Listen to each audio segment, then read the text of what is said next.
Beth and I were married for nearly 18 years before our breakup. We were high school sweethearts and married shortly after graduation. At the time, we had no other lovers but each other. There is something to be said about that. It is really a good thing. Love outweighs just sex any day of the week. Of course, you don't really realize it till it's too late. We led, I guess, what you might call a good life. We had 4 kids together. Amy, Brad, Carla, and Daryl. We called them the alphabet kids.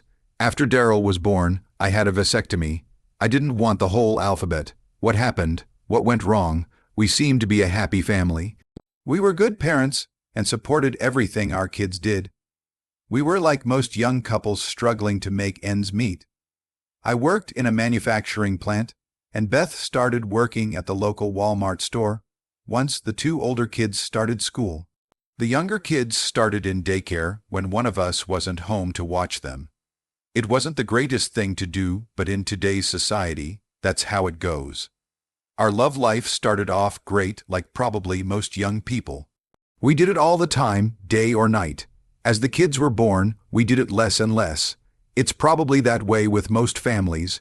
We just didn't have the time, or so we thought. Looking back, the problem was us.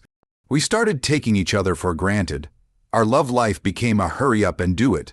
We reached our climaxes, but it was nothing like the days of old. The sweet and I love you so much type of sex. In a sense, I guess it became boring, but only because we didn't put the love in it where it belonged. I eventually got a promotion to supervisor. Our financial situation became much better. As the kids became older, we were able to go out once in a while. Dinner and a movie was enjoyable. It started to put a little of the luster back into our somewhat boring relationship. I guess all marriages go through it. You love each other, but take each other for granted. Beth came home one day and said she wanted to go out with the other girls at work. I didn't see any problem with that, since our kids were now old enough to take care of themselves. This happened up 5 years ago. She got dressed in slacks and a blouse. She was like a lot of women, always worried about her weight, but she always seemed to look nice at any weight.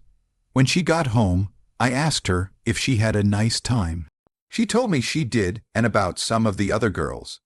I have nothing against Walmart, but a lot of the women that worked there were divorced and separated. It didn't seem like the type of people that Beth should be partying with. I told her so, and she got mad at me for downgrading her friends. I told her I didn't know such thing. It's just that these women will look for men, and she'll be there with them. She looked at me a little sheepish. We were together for 18 years. I knew all her moods. I knew I hit a nerve. I asked if she danced with any men. She delayed in answering me, but then said she didn't do anything wrong, and yes, she danced with a couple of guys, and that was all. I knew a little more happened, but didn't push the issue right then. She told me that she and her friends were going to go out once a month. I wasn't really happy with it, but what could I really say? I would have to just wait and see. The subsequent months it continued like that until one day when she wore a skirt with panty. Goss, I watched her get dressed. She didn't say much to me. I told her that I would be waiting up for her. It was past midnight when she came in. She looked at me and started to go to the room to change. As she started toward the bedroom, I asked her, "When you left you had panty hose on. Where are they?" "It was hot and I took them off," was all she said. I told her that this was starting to get out of hand and that we needed to talk about it, but she asked me to leave the room so she could undress. I told her that she had undressed in front of me for 18 years and wanted to know what was so special about that night. I walked up to her and grabbed her by the arm. It was something I had never done. "Please don't, Jerry. I beg you. Please don't." She knew what I was about to do as I reached under her skirt and found her panty. Less. She started crying as I pushed her away. There my suspicion was confirmed. "Well, I guess that answers why no panty hose, doesn't it?" I remarked. Her response was, "I'm sorry, Jerry, it just happened. I was drinking at this party and Joe kept telling me how beautiful I was, and then he kissed me and began touching me. I've never been with anyone but you, Jerry. The girls kept telling me how good Joe is, and I let it happen. I was disappointed, and the only thing I could say was, 'Doesn't our marriage mean anything to you? Didn't you at least think about me or the kids. She continued crying, saying it wasn't love like me and her have, that it was raw sex and she doesn't want to lose me. I just stood there shaking my head in disbelief. I needed to think. My mind was going in 100 different directions. I told her I didn't want to talk anymore right then. My mind didn't comprehend what just happened. I told her we could talk the next day. I'd sleep on the couch that night. In the morning, after the kids left, I got dressed and went to work. She was still sleeping from her hard night. I couldn't keep my mind on my job and took the afternoon off. I could have called, but I decided not to, so I went to where she was working and walked up to her. She was a cashier that day, and at the next register was her friend Barb, whom she'd always talked about. I had read the name on her name tag. She asked why I wasn't at work. I told her I was going to see our lawyer today, that I was getting a divorce. I turned around and walked out. Behind me, I heard her yelling at me to wait. She had a customer at the register and wasn't sure what to do. I guess she was in panic mode. I didn't wait as I walked briskly out the door and got in my truck and left. I went straight to the house and packed most of my clothing. I threw it all into boxes and put it in the truck. I had no idea where I was going, but I knew where I didn't want to be. I did leave a note for my kids. I told them that their mother and I were getting a divorce and she could explain it to them. I really would like to know how she was going to explain this one. Probably make it my fault. She was good at blaming me for most things. I ended up going to my parents' house. They were in their 60s and had been married over 40 years. I told them that Beth and I were separating and would probably get divorced. I know what hurt them because they really liked her, and this was probably a shock. I told them I needed a place to stay, and they offered me the whole basement. It was all remodeled and had a nice bedroom and even a small kitchenette and living room set up down there. They told me I could stay as long as I needed. They didn't much use the basement anymore. They didn't like the stairs. About 2 years ago, they moved the washer and dryer upstairs after Mom's hip replacement. I told Mom and Dad that Beth wanted more freedom. It was kind of hard to explain that she wanted to sleep with other people. I didn't want to tell my parents that. I just told them that we felt differently about a number of things and didn't think we could come to an agreement. They weren't happy with that explanation, but that was all I could tell them for now. I did make it over to our lawyer Jeff, and he told me that Beth had already called twice. I asked him if he was going to represent me or her. He said she doesn't want a divorce, and she thinks we could work it out. I asked him again to answer my question. Are you her lawyer or mine? He said he's hers since she called him first, and he accepted the case. He advised we both talk with each other, since we are both his friends, and he hates seeing us both in divorce court. I asked if she mentioned why I wanted a divorce. He said she told him we both had an argument about her going out. She got drunk and cheated on me. I explained to him how she went out after I told her I had a bad feeling about it. I then thanked him and told him I would hire someone else and I'll reach out as soon as we get a plan together. I turned around and walked out. Martha was the best divorce lawyer in the state. She was as hard-nosed as they come. I knew a few men who went against her, and they were all taken to the cleaners. I contacted her and was given an appointment for the next day. She told me not to talk to Beth until we had our meeting. I asked her about the kids, and she told me to have my parents call them and tell them we would talk in the next couple of days. My parents did call the kids and talk to Amy, our oldest. They told Amy that I would call them and talk to them in the next few days. They mentioned that if any of the kids had an emergency to call them, also that I would be staying at their house. About 2 hours later, Beth called the house. She told my dad she needed to talk to me. I shook my head no, and my dad said that my lawyer said not to talk to her that day. I would call her after meeting with my lawyer. I heard my dad say to Beth, I don't know what happened between you two, but you must have hurt Jerry terribly. I've never seen him like this. He talked a little more and hung up the phone. He looked over at me and said, Beth told me to tell you she loves you and not to do this to your family. I was pissed. I knew she was going to throw it in my lap, make it my fault. My mom was out of the room, so I told my dad the truth. I told him not to tell Mom because it would crush her. She loved Beth. He had tears in his eyes when he left the room. My dad was a pretty sentimental guy. I did go to work the next day.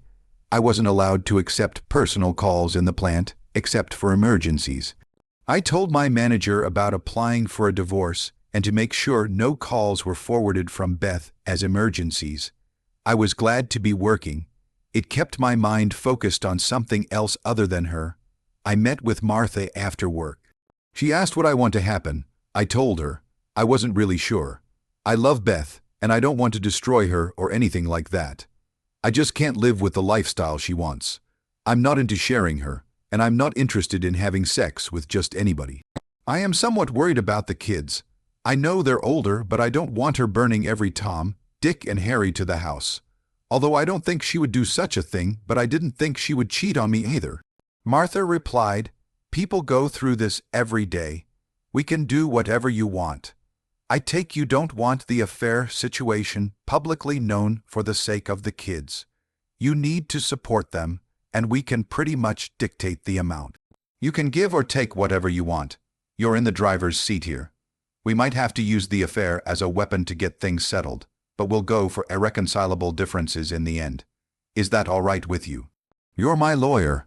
I'll follow your advice," I replied. She continued, "You make a pretty hefty salary. Since she is working, we probably can get away with $500 a week in child support, and as the kids turn 18, knock off about $50 a week. No spousal support, and when all the kids are over 18, the money stops. You'll also be responsible for their medical. As far as higher education, it's up to you if you want to supply any. You don't have to legally. Your oldest is 17, and your youngest is 12, so you will have to pay some support for the next 6 years. Do you want to go with this, or do you want something else?" I asked, "What about our savings in my retirement package?" She answered, "All the savings will be divided equally as well as any bills that are in both of your names. You have 2 vehicles, so you can each have one. Your retirement is exactly that, your retirement. We won't let her touch that. The house and furnishings are the only things left. What would you like done with them?" I said our house was worth about $200,000, and we owe about $60,000, but my kids live there. I'm not sure what to do. She suggested that I let her have the house to live in until the children are all grown and out of the house. Say age 21 for an example.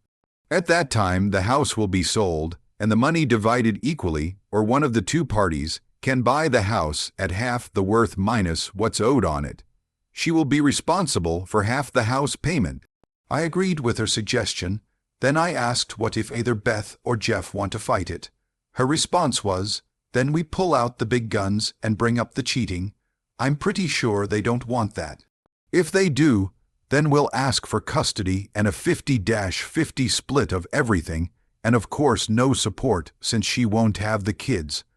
I took the next day off, and Martha called Jeff and told him that she had an offer for him and Beth, and asked if they could be at her office at noon. Of course he agreed to it. Jeff and Beth showed up at the same time. I figured Jeff told her to wait for him in the parking lot or something. Here we were at the table, Martha and me on one side and Jeff and Beth on the other. Jeff spoke first. He knew Martha and wasn't happy about being on the opposite side. "Nice to see you again, Martha. I know how you operate and like to get down to business. Before you make us an offer, Beth would like to talk privately with Jerry." I said no. She did her talking the other night. I will talk to her only after the papers are signed. Everyone here is aware of why I'm asking for the divorce.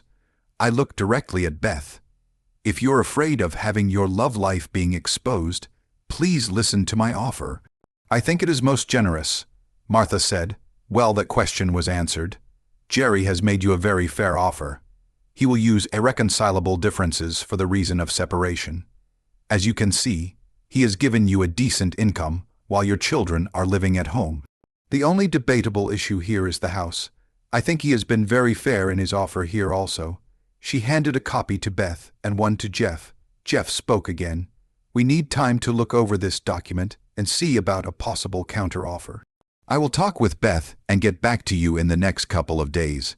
Martha responded, just so we are clear on the issue, there will be no counteroffer.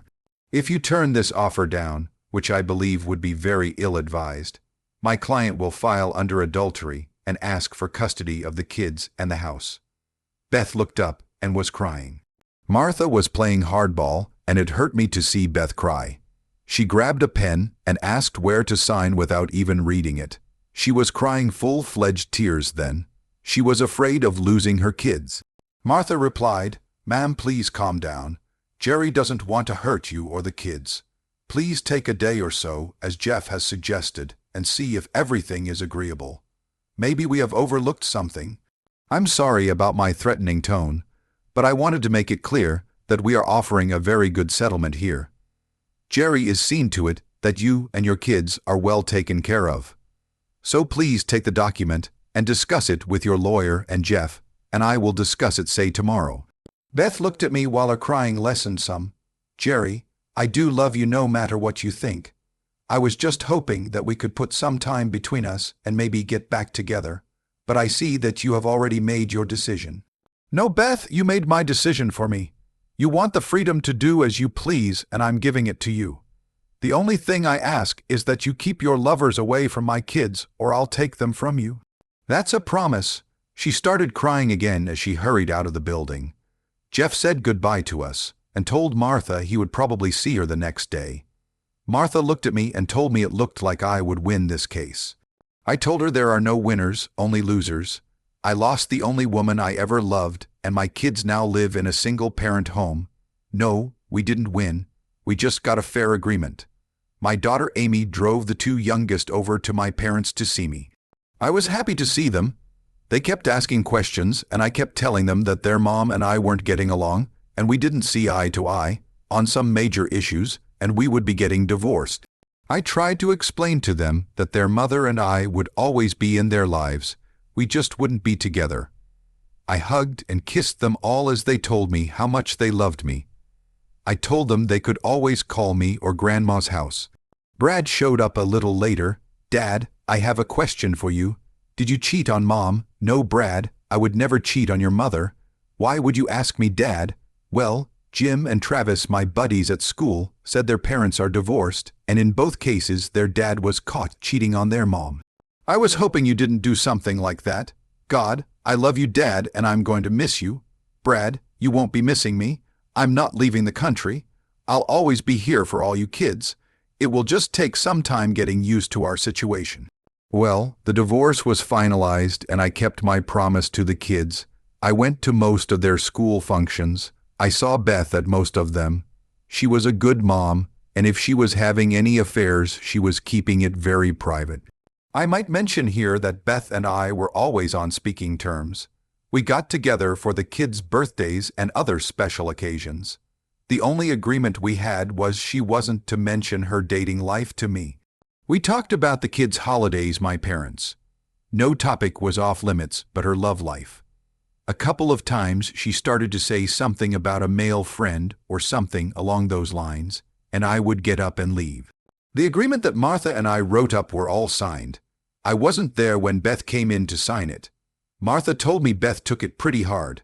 We had a few arguments with Jeff on what credit cards would be paid and by whom. I guess that was his way of saving face. I told Martha that if push came to shove, I would pay them. We canceled all our credit cards and had new ones issued in separate names. I talked with the kids regularly. They told me that their mom accepted the fact that we were divorced and seemed a little happier.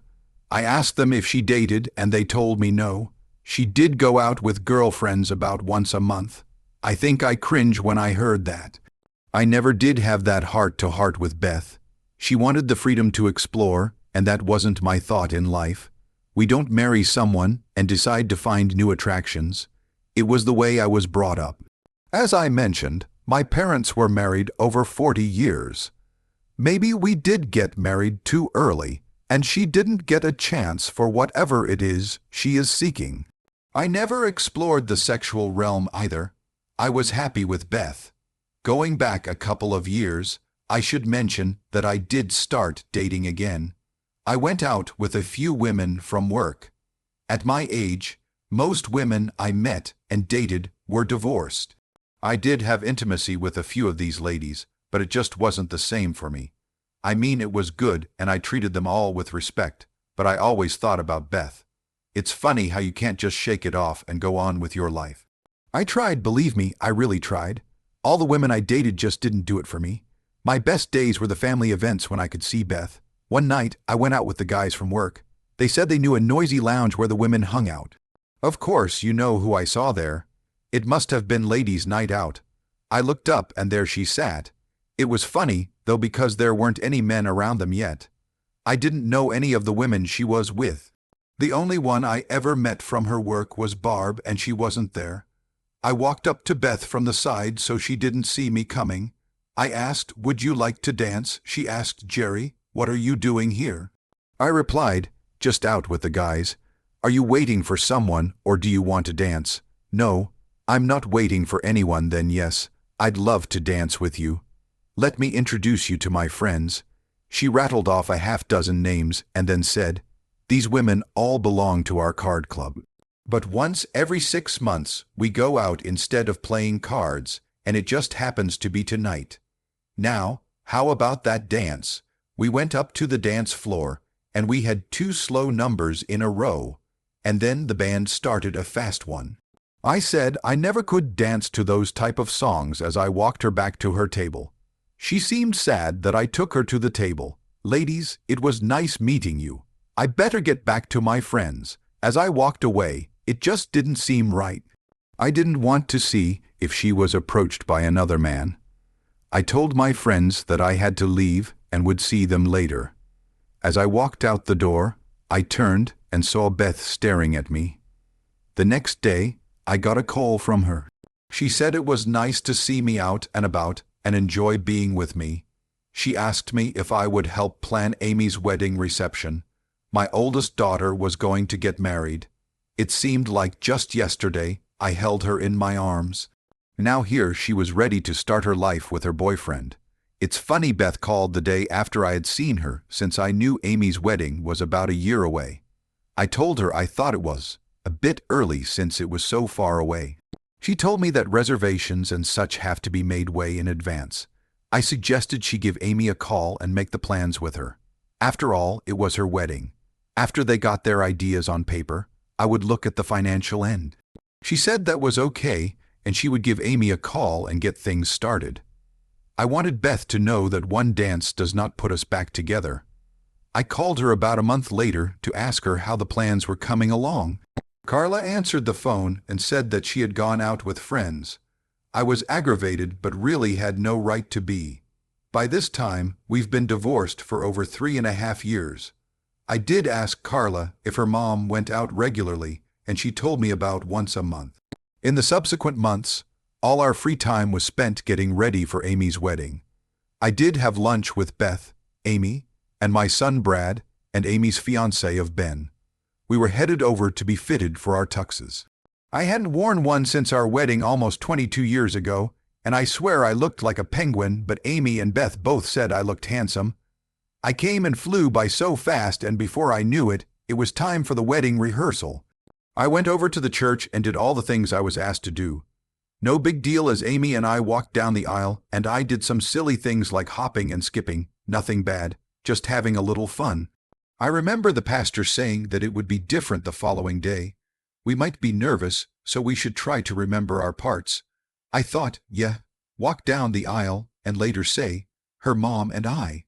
Wow, I thought, who couldn't do that? The wedding day came and everything went smoothly. Everyone had fun. I finally moved on with my life.